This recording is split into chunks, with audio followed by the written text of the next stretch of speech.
Comment mieux gérer les subventions du Fonds mondial de lutte contre le sida, le paludisme et la tuberculose? La question est au centre d'un atelier ici à Bamako. De la rencontre sortiront des propositions de solutions aux problèmes liés à la gestion de ce fonds. Ils sont plus de 25 000 jeunes candidats au concours d'entrée à l'école des sous-officiers.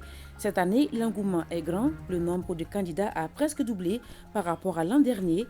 Nombreux sont ceux qui ont passé la nuit devant la cour de la direction des écoles militaires afin de pouvoir déposer leur dossier. Des blocs de glace vendus entre 500 et 1000 francs CFA à Gao. Les consommateurs doivent débourser 5 fois plus que d'habitude.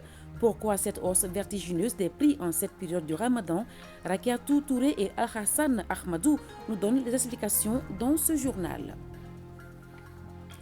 Bonsoir à toutes et à tous, bienvenue aux informations.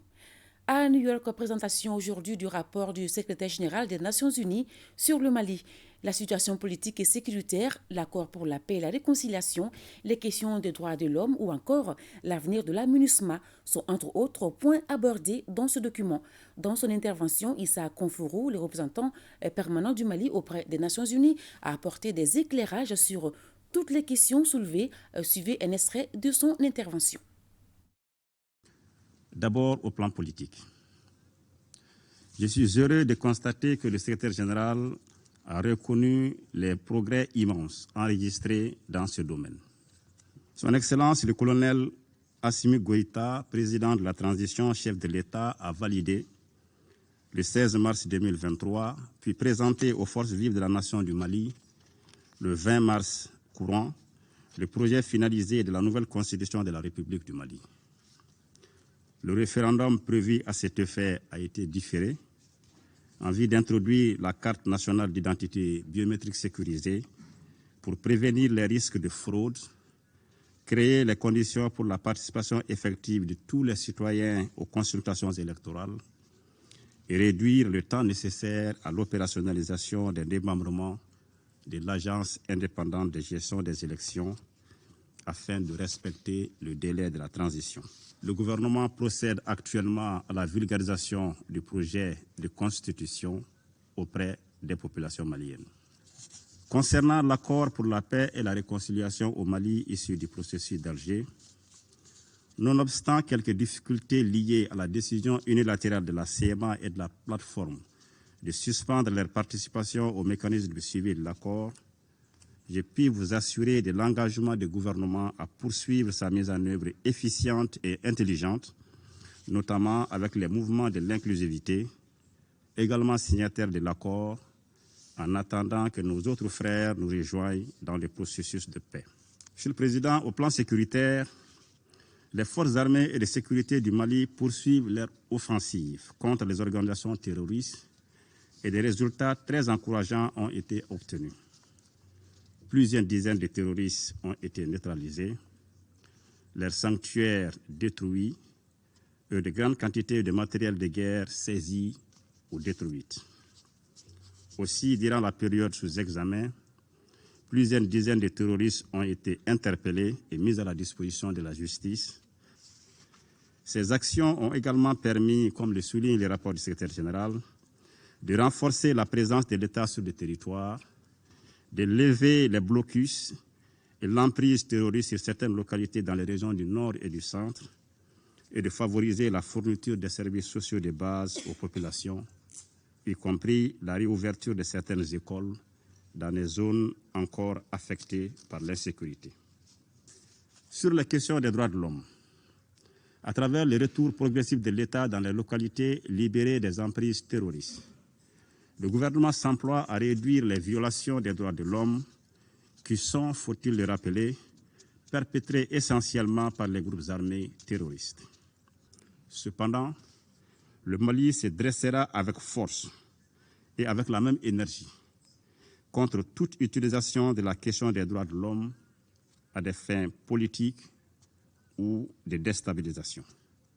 Sur le défi opérationnel, suivant les chiffres fournis par le secrétaire général, les demandes de mouvement de la MINUSMA sont satisfaites à hauteur de 75%. Ainsi, et contrairement à ce qui a été véhiculé, il n'existe aucune volonté de restriction des mouvements de la MINUSMA, car les demandes de mouvement de la mission non autorisée ne respectaient pas tout simplement la procédure convenue entre les deux parties. Nous invitons donc la MINUSMA à travailler plus étroitement avec les autorités maliennes compétentes à travers le cadre de concertation mis en place à cet effet pour la sécurité de tous. Abordons maintenant l'avenir de la MINUSMA. Je voudrais appeler votre attention, mesdames et messieurs les membres du Conseil, sur le fait que les conclusions du rapport sur la revue interne de la MINUSMA ne sont pas à la hauteur des attentes du gouvernement du Mali et des populations maliennes. Cependant, le gouvernement reste ouvert au dialogue sur cette question spécifique. Dans le même ordre d'idées, je souligne que le gouvernement du Mali, par lettre en date du 1er mars 2023, a expressément demandé le changement de porte-plume sur tout dossier concernant le Mali devant le Conseil de sécurité en raison de nombreux faits documentés dont la France s'est rendue coupable vis-à-vis de mon pays. Je sais pouvoir compter sur la sagesse de ce Conseil de sécurité pour donner une suite aux attentes du Mali et faciliter ainsi notre engagement, notamment lors des négociations sur le renouvellement du mandat de la MINUSMA qui débuteront très prochainement. Je souhaite que nos partenaires que vous êtes fassent montre d'une grande compréhension et d'accompagnement des choix souverains du peuple malien et de son gouvernement, qui reste disposé à coopérer avec tous ceux qui le souhaitent, sous réserve du respect des principes qui guident désormais l'action extérieure du Mali. Ici, à Bamako, les femmes du Conseil national de transition ont organisé ce matin une conférence débat sur le thème de la journée des droits de la femme intitulée « Femmes, actrices incontournables, debout pour la paix, la sécurité, la cohésion sociale et la réconciliation ». Une tribune pour celle-ci de discuter du rôle qui est le leur dans la consolidation de la paix et la cohésion sociale. Reportage à Wadid Makamara. Le Conseil national de transition compte 42 femmes sur 147, soit 28,58% de l'effectif. Une avancée dans leur combat pour l'égalité. C'est l'une des raisons d'ailleurs que les femmes du CNT ont décidé de débattre du thème de la Journée internationale des droits de la femme, un thème relatif à leur rôle dans le processus de paix et la réconciliation nationale. L'objectif de cette conférence est de contribuer au renforcement de la sécurité, la paix, la cohésion sociale et la réconciliation au Mali. Nous sommes ici pour partager le contenu de la résolution 1325 du Conseil de sécurité des Nations Unies et le plan d'action national pour sa mise en œuvre au Mali. Actrices incontournables dans la réussite de la transition, les femmes du CNT s'engagent à jouer pleinement le rôle qui est le leur dans le processus de refondation du Mali. D'ores et déjà, elles saluent les actions concrètes posées par les autorités au plus haut niveau. Cette lutte est une lutte historique qui ne date pas d'aujourd'hui. Nous saluons le courage de toutes les femmes du Mali, de nos autorités, par rapport au choix du thème national. Il faut le placer aussi dans notre contexte actuel, celui du Mali, en quête de son indépendance renouvelée. Mention spéciale a été faite au président de l'organe législatif, le colonel Malik Diaw, pour ses efforts inlassables en faveur de la promotion et la protection des droits des femmes. Outre les femmes du CNT, cette conférence débat a mobilisé des partenaires et autres experts du domaine. Les échanges devront aboutir à des propositions concrètes visant l'émergence de la femme malienne. Le président du Conseil national économique, social et culturel a reçu ce matin en audience le président de la Commission nationale des droits de l'homme, CNDH. Il était venu présenter au président Yacouba Katile le certificat d'accréditation du statut A en 2022 décerné à la CNDH à Genève. Pour plus de précisions, écoutons le président de la CNDH, Agibou Bouari, au micro de Mamadou Fane. L'accréditation au statut A, c'est une évaluation qui est faite au plan mondial par la GANERI, qui est l'Alliance mondiale des institutions nationales des droits de l'homme, donc qui évalue les INDH de tous les pays, tous les 5 ans. par rapport à un certain nombre de critères, c'est-à-dire la diversité de la composition des membres de l'institution, le professionnalisme, l'objectivité, l'impartialité et l'indépendance de l'institution, la meilleure organisation de l'institution, la production des rapports généraux, des rapports thématiques et des rapports spécifiques par l'institution. Le Mali est honoré par ces sacres. Et nous étions allés à Genève et on nous a fait la remise officielle solennelle du certificat. À notre retour, il est de notre devoir de présenter ces documents à toutes les institutions de la République. Ce certificat, il faut le dire, depuis 20 ans, la CNDH du Mali est à la recherche de ce certificat. Donc c'est une grande première au Mali que l'institution ait pu avoir cette accréditation depuis 1993. Donc c'est un grand honneur pour la CNDH. Donc ce certificat représente un tout pour nous. Le ministère des Affaires religieuses vole au secours des démunis. En ce mois béni de Ramadan, il vient de faire don de vêtements aux veuves et orphelins. La cérémonie de remise s'est tenue à la maison du Hadj. Le compte-rendu de Maïmouna Guindo. Le Ramadan est un mois de spiritualité et de solidarité. C'est dans ce cadre que le ministère des Affaires religieuses, du culte et des coutumes, en collaboration avec la société Espace Samassa, a remis un important lot de pain et tissus aux veuves et aux orphelins des associations islamiques pour fêter le Ramadan. Aujourd'hui, je suis un ministre très comblé de voir que nous avons des commerçants qui sont solidaires. Nous avons des bienfaiteurs au Mali qui sont toujours là à répondre à chaque fois qu'il y a des besoins. Et j'invite tous les Maliens à être solidaires. Ce geste qui intervient à l'approche de la fête de Ramadan est apprécié à sa juste valeur par les bénéficiaires. Nous les remercions pour ce geste qui vient à point nommé. L'islam nous apprend toujours à aider les personnes qui sont en difficulté. Je suis très contente car ils viennent de redonner un sourire à ces tout-petits et à ces veuves qui, faute de moyens, ne savaient pas comment s'offrir des vêtements de fête. La cérémonie a pris fin par la remise symbolique des pains par le ministre Mahamadou Koné à 2 orphelins qui viennent de perdre leurs parents. Un geste de bonté qui vient essuyer leurs larmes. 6e édition de BMS Cadon. La Banque malienne de solidarité a remis ce matin des produits de première nécessité d'une valeur de 20 millions de francs CFA à des couches en difficulté. Le reportage de Mamari Koné. Pour cette 6e édition, la Banque met à la disposition des couches en difficulté des produits de première nécessité d'une valeur de 20 millions de francs CFA. Au service social des armées, des denrées alimentaires composées de riz, de sucre et d'huile, d'une valeur de 15 millions de francs CFA. À l'Institut national des jeunes aveugles, des denrées alimentaires également composées de riz, de sucre, de haricots, de pâtes alimentaires et d'huile, d'une valeur de 2 500 000 francs CFA. Et enfin, à la pouponnière de Niamana, du lait en poudre pour bébés, premier et deuxième âge, de la farine infantile, du sucre, des couches jetables, du savon en poudre d'une valeur également de 2 500 000 francs CFA. Au nom des veuves et orphelins des militaires tombés sur le champ de l'honneur, le directeur du service social des armées a remercié la BMS pour cette donation.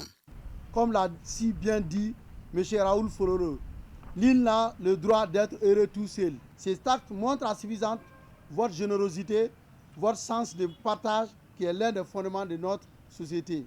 Et l'UMAV dit merci à la Banque malienne de solidarité qui depuis 6 ans est en train de donner comme pour dire que si chacun donnait de ce qu'il obtenait, le Mali serait en avant. Créée il y a 21 ans, la BMS, au dire de son directeur général adjoint, se trouve aujourd'hui dans le peloton des têtes des banques, tant au plan national que régional. Selon M. Barry, la banque ne s'est jamais détournée de l'une de ses missions premières, à savoir contribuer fortement à l'insertion sociale et économique des couches les plus fragiles.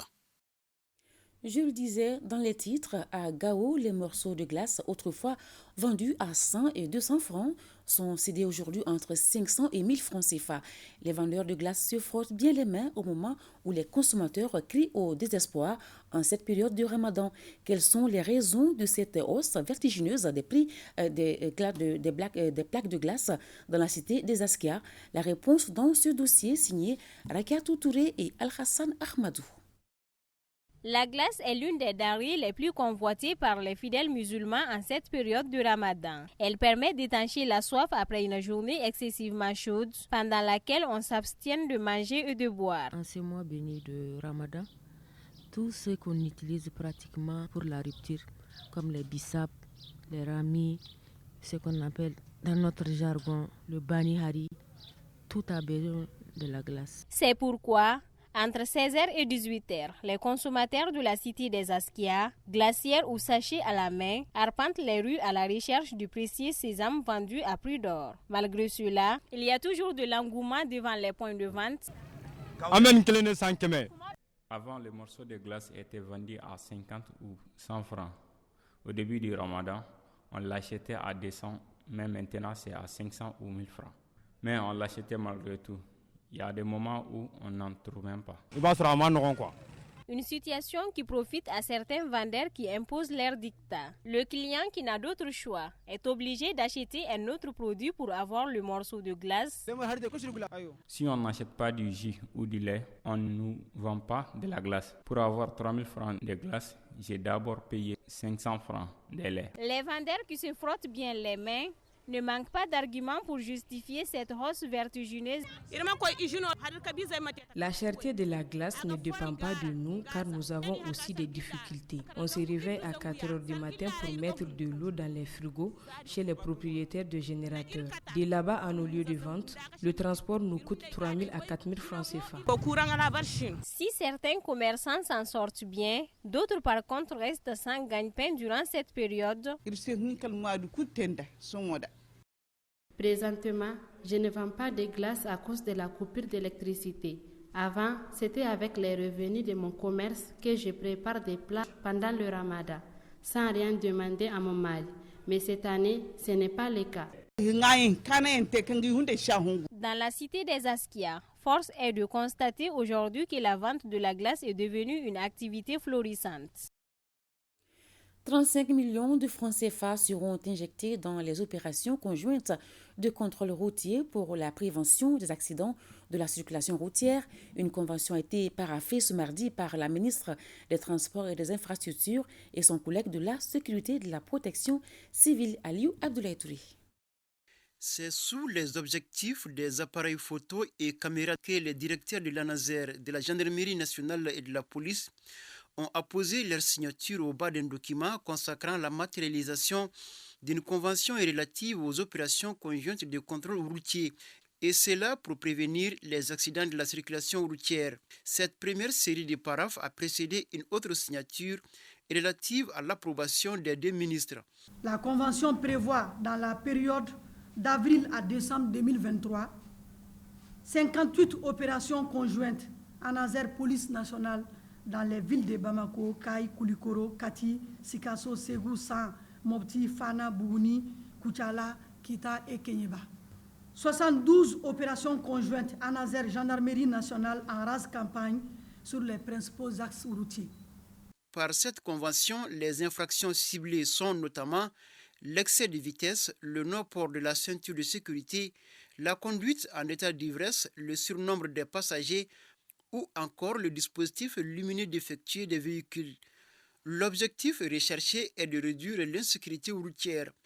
Les statistiques de l'ANASER de 2021 nous renseignent que sur un total de 10 614 cas d'accidents survenus au Mali, on relève 9 052 blessés et 736 tués. La situation est préoccupante car ces chiffres ne comptabilise pas le nombre de familles brisées. Les deux ministres ont par ailleurs saisi cette opportunité pour demander plus d'implication des uns et des autres. Rarement dans l'histoire de l'armée malienne, un concours d'entrée à l'école des sous-officiers aura suscité autant d'engouement comme celui de cette année. Ils sont plus de 25 000 jeunes à avoir déposé leur dossier de candidature, presque le double de l'année passée. Et nombreux sont ceux qui ont passé la nuit et souvent toute la journée en ce mois de Ramadan devant la cour de la direction des écoles militaires afin de pouvoir déposer leur dossier. Abdoulaye Sako a fait un tour au centre de dépôt des dossiers, suivant son reportage. Passion, détermination et surtout l'amour de la patrie, tels sont quelques mots qui peuvent décrire l'engagement de ces jeunes à vouloir s'engager coûte que coûte dans le métier des armes. Il est bientôt 0 heure. De nombreux candidats au concours d'entrée à l'école des sous-officiers sont déjà présents devant la direction des écoles militaires depuis 20 heures. En ce mois de Ramadan, ils viennent avec leur souhour pour pouvoir jeûner, car ils passent la nuit ici. Si certains ont déjà formé une file d'attente, d'autres préfèrent se reposer puisqu'une longue journée les attend. Aïssata Daou, Abdoulaye Keïta, Fatoumata Koulibaly, Bakary Balab Dambélé, Abdelwahab Goïta, tous partagent un point commun, défendre le pays. En vrai dire, ce métier, je peux dire, c'est inné chez moi. Et je rêve de devenir porteuse depuis toute petite. J'ai essayé plusieurs fois, ça n'a pas marché, mais j'espère que cette fois-ci, c'est la bonne. Je veux être militaire parce que j'ai l'amour de ça. Je veux défendre mon pays. J'adore ce travail-là. J'ai vraiment aimé depuis mon enfance, quoi. Je voulais être militaire. Bon, je voulais être militaire pour sauver ma patrie. Ma patrie, combattre les ennemis. Si on s'assoit à la maison, qui va battre ce terrorisme-là au Mali? C'est nous-mêmes, c'est nous les Maliens qui doivent battre ça pour faire construire notre pays, c'est ça. Cette année, le nombre de dossiers de candidature pour l'ESO reçus au niveau de la direction des écoles militaires du Mali a battu les records. L'année passée, on a reçu environ 15 000 dossiers. Déjà, on peut penser qu'on ira au-delà de 25 000 dossiers. Sinon, on atteindra les 25 000 dossiers cette année. Au début, les jours où on n'a pas reçu beaucoup de dossiers, c'était entre 1300 et 1500. Mais on a eu des pics. Déjà, le mercredi, on était déjà à 3850 dossiers reçus en un jour. Le jeudi qui a suivi, on est passé à 5800 dossiers reçus en un jour. Et ce n'est pas l'attente sous le soleil en ce mois de Ramadan qui est arrivé à bout de l'engagement de ces candidats. L'engouement était tel que les autorités ont dû prolonger la date de fin de dépôt de dossiers de candidature avec des mesures qui vont avec. D'abord, du point de vue organisationnel, on a augmenté progressivement le nombre de guichets pour recevoir les dossiers. En même temps, on a changé l'organisation interne à l'intérieur de la Cour pour pouvoir mettre plus de fluidité dans les lignes de dépôt de dossiers. Pour éviter que certains ne viennent passer la nuit afin de pouvoir déposer leurs dossiers, la direction des écoles militaires prévoit de nouvelles dispositions pour soulager les futurs candidats. Nous sommes en train de réfléchir comment pouvoir diversifier, comment pouvoir changer ce qu'on est en train de faire compte tenu de l'engouement suscité cette fois-ci, essayer d'apporter un changement. Au niveau de l'ESO et de l'EMIA, c'est un concours unique, avec un centre unique qui se faisait à Bamako. Pour le concours à venir, on va avoir des centres dans les régions pour réceptionner les dossiers. Voilà. Mais le concours sera toujours un concours centre unique. Pourtant, les candidats à l'ESO ne viennent de franchir que la première étape, car après le dépôt, la commission de dépouillement passera au peigne fin les différents dossiers. Parce que pour intégrer l'école des sous-officiers, il faut certaines qualités. Et ce candidat venu de Ségou vient de l'apprendre à ses dépens. Ça va? Oui, ça va. Comment vous allez? Oui, ça va. Vous êtes des candidats? Oui, nous sommes des candidats. Vous êtes des candidats? Oui. Mais vous savez quand même que votre tête là... Non, dès aujourd'hui, je vais enlever ça. Je vais enlever ça dès aujourd'hui. Je crois que c'est mieux. Car n'est pas militaire qui le veut. La gestion des subventions du Fonds mondial de lutte contre le sida, le paludisme et la tuberculose, c'est le sujet principal d'un atelier organisé ici à Bamako. Les acteurs mènent la réflexion sur la question. La finalité est de proposer des solutions aux problèmes liés à la gestion de ce fonds. Le point avec Koumba Sissi. Au Mali, le Fonds mondial est l'un des premiers partenaires dans la lutte contre le sida, le paludisme et la tuberculose. La preuve, pour les 20 dernières années, il a injecté plus de 295 milliards 900 millions de francs CFA dans la lutte contre ces trois pathologies.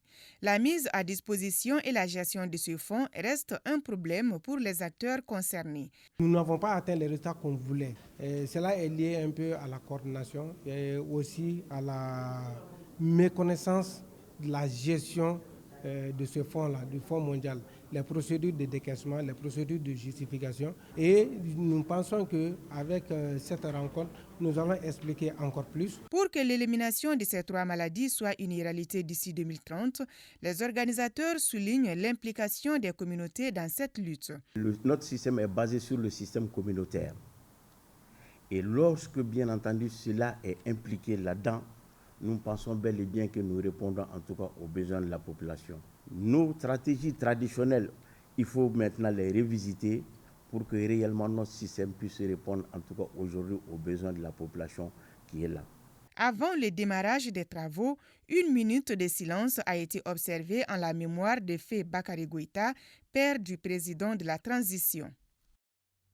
Les acteurs en charge des questions de protection sociale sont en conclave pour définir le socle de protection sociale pour le Mali. L'objectif visé est de lancer le processus de dialogue national pour la définition du socle au Mali, mais aussi élaborer et valider la feuille de route.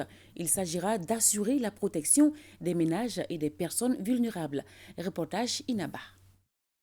Les socles nationaux de protection sociale, ce sont des garanties minimales qui sont prises à l'échelle d'un pays pour que les gens ne puissent pas basculer dans l'extrême pauvreté.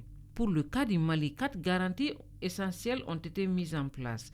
La santé, les droits des enfants, des personnes âgées et des personnes vulnérables. Chaque État met en place son socle national en fonction de son niveau économique et c'est des garanties minimales qui peuvent connaître des évolutions au fur et à mesure que le pays connaît un accroissement économique important. Donc c'est aussi une recommandation forte de l'OIT à travers la Convention 202. Au Mali, les efforts ont été considérables pendant ces dernières années, mais il convient à constater que près de 78% de la population n'est pas couverte par une offre de protection sociale. Le principal programme non contributif couvre moins de 100 000 ménages. Le gouvernement du Mali a adopté en novembre 2016 la politique nationale de protection sociale et son plan d'action 2016-2018. Elle s'articule autour des orientations stratégiques nationales couvrant les champs de la sécurité sociale, de l'aide sociale et de l'action sociale. La protection sociale se définit comme étant l'ensemble des mesures préconisées par l'État, les collectivités, les partenaires techniques et financiers pour assurer la prise en charge des risques sociaux de la population. À l'issue de la rencontre, un certain nombre de produits seront mis à la disposition des décideurs et autres acteurs de la protection sociale, à savoir les outils de communication et de plaidoyer sur l'importance de la protection sociale, une cartographie détaillée du système de protection sociale au Mali, entre autres. Point Covid. Ce 12 avril 2023, les services de santé ont enregistré un cas positif sur 90 tests réalisés, 0 patient guéri, 0 décès. Actuellement, 13 personnes sont sous traitement. Pour vous protéger et protéger les autres, suivez les mesures de prévention et faites-vous vacciner. Ouenzembougou, dans la commune rurale du Mandé, vient de servir de cadre pour la remise des kits d'installation à 51 filles et femmes formées dans les activités génératrices de revenus. L'initiative est de l'ONG Agir et ses partenaires dans le cadre du projet Suède. Le commentaire de Agibou Koulibaly. Depuis son lancement en novembre 2015, le projet ne cesse de former des filles et femmes aux activités génératrices de revenus comme la coiffure et maquillage, la coupe-couture et l'installation des filles-femmes diplômées. Il s'agit des bénéficiaires qui vont recevoir sous peu des équipements pour qu'elles puissent réellement s'autonomiser. Selon les apprenantes, cette formation leur permettra de voler de leurs propres ailes et de vivre des fruits de leur labeur. Je remercie infiniment les initiateurs pour cette formation qui va permettre pour nous les femmes d'entreprendre. Et je demande aux bénéficiaires de cette formation d'utiliser à bon escient ces matériels. Le représentant du projet a estimé qu'investir dans le développement des filles et femmes est crucial pour l'essor d'un pays. Il me plaît de rappeler ici que l'opérationnalisation de ce projet a permis l'installation de 2791 filles-femmes dans les activités économiques au cours de la première phase du projet, grâce aux efforts consentis par les équipes du département de la promotion de la femme et des ONG partenaires de mise en œuvre à travers tout le pays. Le projet est dans sa deuxième phase de mise en œuvre au Mali. Pour une durée de 4 ans, l'équipe est résolument engagée dans cette phase à maintenir les acquis et à accélérer les investissements stratégiques dans l'éducation des filles. Les acteurs de l'enseignement secondaire général et de l'enseignement technique professionnel des régions de Dioula, Koulikoro et Nara étaient à Dioula pour échanger et discuter sur les objectifs du projet Suède, autonomisation des femmes et dividendes démographiques au Sahel. Cela dans le cadre de la mise en œuvre du sous-projet scolarisation et le maintien des filles à l'école. Reportage Ousmane Koïta. Pour une meilleure implication des acteurs de l'enseignement secondaire général et de l'enseignement technique professionnel dans la mise en œuvre du sous-projet scolarisation et le maintien des filles à l'école, le projet Suède ou encore autonomisation des femmes et les dividendes démographiques au Sahel vient d'organiser une rencontre à leur intention. Objectif: échanger et partager avec ces différents responsables sur comment contribuer à l'amélioration du taux de scolarisation des filles et leur maintien à l'école. Le démarrage des interventions au niveau des ordres d'enseignement contribuera d'une part à l'atteinte des indicateurs de résultats intermédiaires du Suède, à savoir le nombre d'enfants ayant bénéficié d'au moins une des interventions du Suède en matière de scolarisation, et d'autre part d'améliorer la rétention scolaire des adolescentes inscrites dans les établissements ciblés.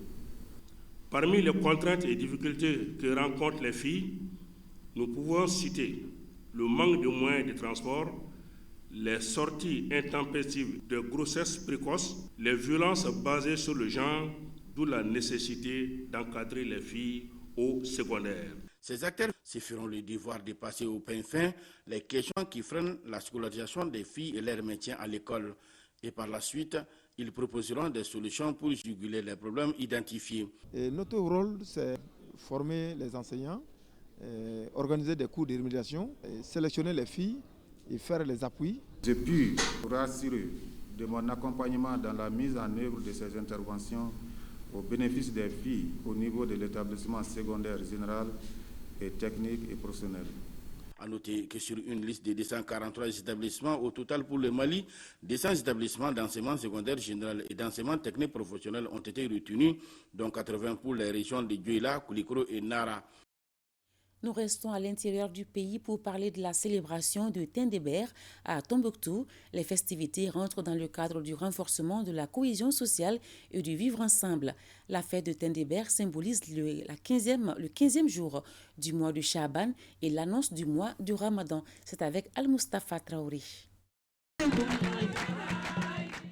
Le Tindéber ou le retour d'Ilal est un événement célébré en pompe depuis très longtemps par les communautés vivant dans les quartiers d'Abaradiou de Tombouctou. Pour commémorer cette tradition, les autorités coutumières du quartier et les jeunes d'Abaradiou l'ont redynamisé avec cette fois plus d'inclusion des habitants de la cité mystérieuse.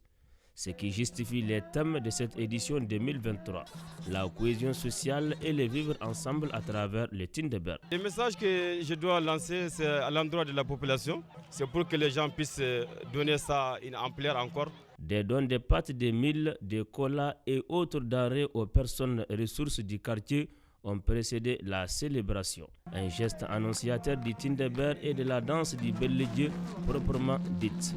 Cette danse consiste à fouler pieds au sol et s'épanouir librement. Une coutume, culture traditionnelle qu'on a eu à hériter sur nos ancêtres, nos arrière-grands-parents, ils nous a laissé.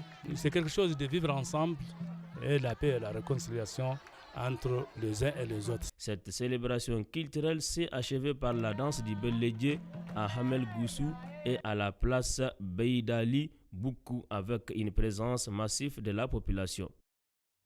Ici à Bamako, la mission d'observation des élections au Mali, Modèle Mali, a animé un point de presse. L'objectif est de partager avec les hommes des médias le rapport préélectoral sur la période du 1er au 31 mars 2023. Pour en savoir plus, suivons l'interview de Dr Ibrahima Sango, chef de mission Modèle Mali. Il est au micro de Inabar. Aujourd'hui, on ne connaît pas la nouvelle date du référendum, mais avant le référendum, il y a des travaux qu'il faut faire pour qu'on puisse avoir des élections libres, transparentes et apaisées à la République du Mali. La loi électorale a été modifiée pour dire désormais, ce n'est plus les cartes d'électeurs qui vont servir pour les élections, mais c'est les cartes nationales d'identité biométrique. Il faut multiplier les équipes. Ce n'est pas seulement dans les commissariats, dans les brigades de gendarmerie ou bien dans les mairies qu'on peut faire ce travail, mais il faut des équipes mobiles pour renforcer les services pour que tous les Maliens puissent actualiser leurs données biométriques et puis qu'on puisse avoir des cartes nationales d'identité biométrique. Comment on va faire en sorte que les nouvelles cartes nationales d'identité biométrique soient disponibles dans les bureaux de vote pour que les électeurs puissent les prendre, ceux qui n'ont pas pu les prendre pour voter. Donc ça, c'est une grande question qu'on a posée à l'autorité indépendante de gestion des élections pour voir comment, avec le gouvernement, ils vont faire pour que tous les Maliens aient la carte nationale d'identité biométrique, spécifiquement les 8 millions d'électeurs. Donc nous avons aussi recommandé à l'autorité indépendante de gestion de l'ES de donner un calendrier électoral réaliste. Parlons sport. Notre pays accueillera le Challenge Trophée U20 et U18 de handball. Cette compétition internationale réservée aux juniors et aux cadets aura lieu à Bamako du 18 au 22 avril au Palais des Sports Salamatou Maïga. Plus de détails avec Adama Traori. La compétition regroupera 9 pays. Il s'agit des nôtres, de la Guinée-Conakry, de la Mauritanie, de la Gambie, de la Sierra Leone, de la Guinée-Bissau, du Maroc, du Cap-Vert et du Sénégal. On veut une bonne participation. On veut au moins une médaille ici aussi. Du moment qu'à l'extérieur, on a pu décrocher. Et cette fois-ci, les consignes qu'on a données aux entraîneurs, les objectifs, c'est d'avoir au moins une médaille. Maintenant, quelle sera la couleur de la médaille? Les entraîneurs pourront nous dire ça après. Comme il est engagé, il faut que je l'encourage pour qu'il aille de l'avant. Et je pense qu'il va aller de l'avant parce qu'il a l'amour et la passion de sa discipline. Pendant une semaine, notre capitale va vibrer au rythme du handball de la zone D réservée aux catégories juniors et cadettes. L'objectif, c'est quoi? C'est de relancer cette discipline dans un pays qui ne jure que par le basketball et le football. Cette échéance internationale de handball a pour objectif la relance de la discipline dans notre pays. Merci de votre fidélité à l'ERTM. C'est tout pour ce soir.